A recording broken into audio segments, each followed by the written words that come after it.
शिव गुरु मत अइले संगवा में भूत बएता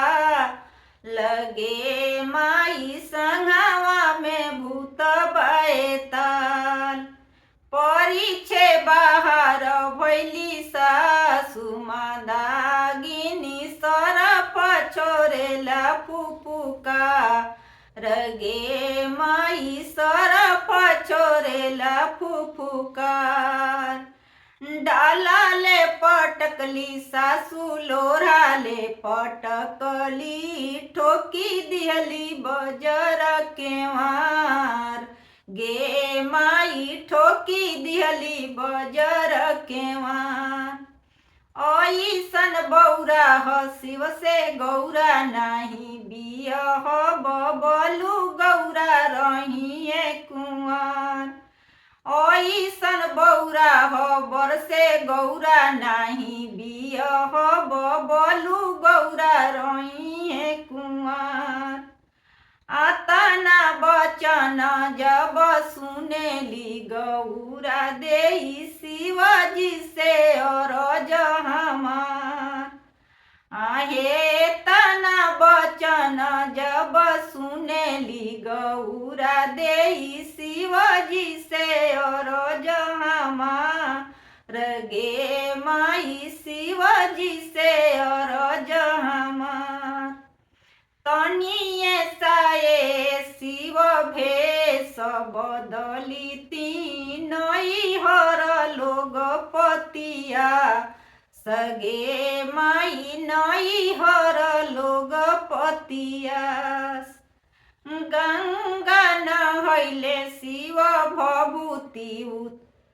जाटा उतरले शिव भभूति उतरले गंगा पैसी कैले स्नान गे माई गंगा पैसी कैले स्नान आठही अंगे शिव चंदन चढ़वले माहे मरौआ भैले खार गे माई माहे मरौआ भैले खार कहाँ गैली किए भैली सासु मादाग्रिन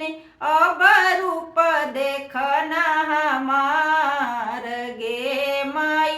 अब रूप देखना हमार गौरा ले मादागिनी चौका बैठली होखे लागल विध बेहवार गे माई होखे लागल विध बेहवार डाला ले उठौली सासु लोरा ले उठौली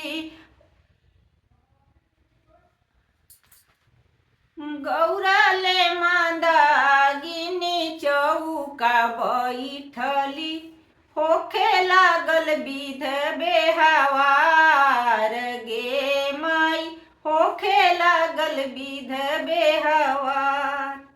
ऐसा न सदा शिव से गौरा हम बियहब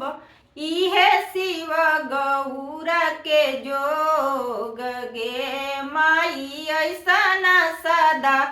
शिव से गौरा हम बियहब इहे बर गौरा के जोग गे माई इहे बर ब्याहन जोग।